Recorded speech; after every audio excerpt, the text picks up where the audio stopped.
Ravikant Baghel, are you there?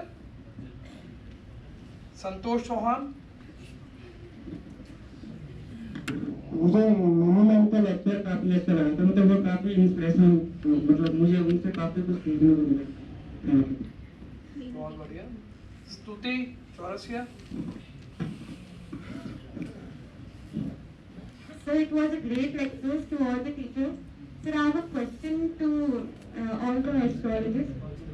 So how is the astrology is giving more contribution or evolution to the science and technology? How? So how is the astrology is giving rise to the science and technology? Okay.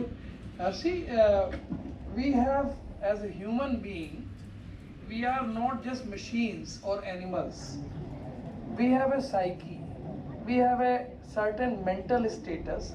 In the hierarchy of all the animals, human being comes at the end, which evolved at the last. And because of this mind, which is very, very effective in constructive as well as destructive things, there comes a role where we want to know our future, the predictions as we call it, how it's going to be for yourself, for your family, your friends and all that, and also for marital life and all that. That's the point which nobody talked about, none of the astrologers, because that is the first point. आपने पूर्वाली ने कहा कि कोई इसमें interest ही नहीं लेता, किसी को आता है, वो जब शादी होती है तो कुंडली मिलाई जाती, कितने गुण मिल रहे हैं, 3600 मिल गए और उसके बाद शादी बर्बाद हो गई, क्योंकि रेल की पटरियों की तरह चलने लग जाते हैं, साथ चलते तो साथ साथ हैं लेकिन कभी मिलते नहीं हैं। तो एस्ट्रोलॉजी में इस तरह के बहुत सारे खेल होते रहते हैं। जहाँ तक साइंस एंड टेक्नोलॉजी का सवाल है, astrology has two component, one is astronomy and second is prediction. So astronomical calculations are already there. You just feed the data and you get, let's say इस समय कोई बच्चा पैदा हुआ. अब प्रश्न ये एस्ट्रोलॉजर्स के लिए है कि किस क्षण को माना जाए कि बच्चा पैदा हुआ.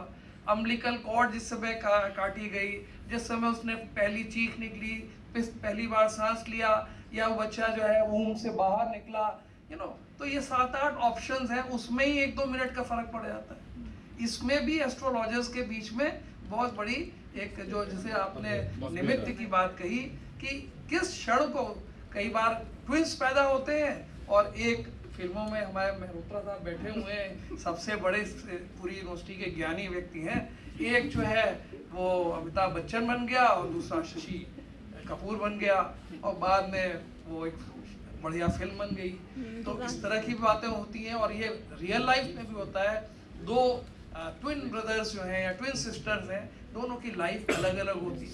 सो बहुत सारे वेरिएबल्स हैं जिसपे कि, लेकिन ऐसा अमिताभ बच्चन और जो शशि कपूर थे वो उस पिक्चर में ट्विंस नहीं थे. जो अच्छा, अमिताभ बच्चन बड़ा भाई था और शशि कपूर छोटा भाई था. अच्छा. तो वो कहता है अमिताभ बच्चन कि देखो आज मैं कहां से कहां पहुंच गया और तुम कहां से कहां. सर बट रियल लाइफ में होता है, सर रियल लाइफ में होता है. मेरी भाभी ट्विंस हैं, उनकी एक सिस्टर की अलग ही लाइफ चल रही है, इनकी अलग लाइफ चल रही है.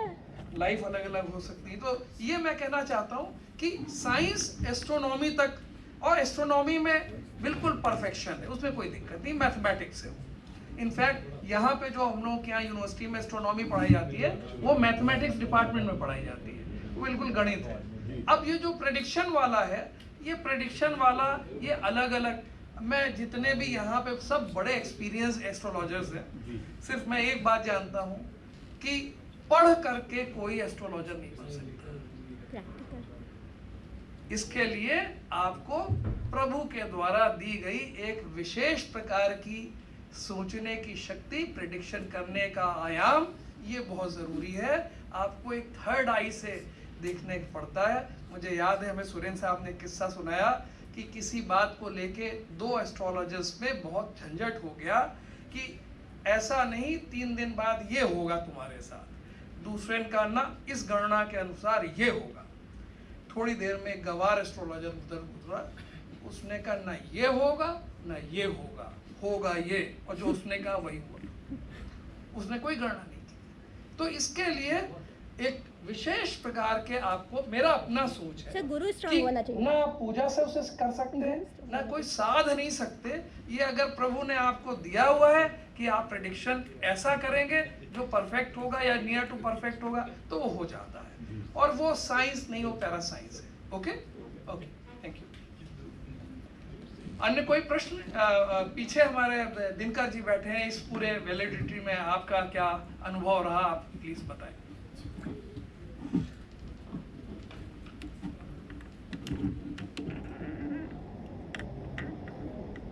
इसमें काफी अच्छा अनुभव बढ़ रहा है अपने बीजीएम का, और सभी आमंत्रित सज्जनों ने काफी अपने अपने बहुमूल्य सुझाव और दिए हैं, और इसमें जैमोलॉजी के क्षेत्र में नए आयाम देने के लिए उनके पक्ष से सुझाव विचार बहुत अच्छे प्रस्तुत किए हैं। बहुत बहुत धन्यवाद दिनकर जी। यदि कोई अन्य प्रश्न नहीं है तो मैं जो हमारे पैन, हाँ प्लीज इनको दीजिए, रविकांत जी को।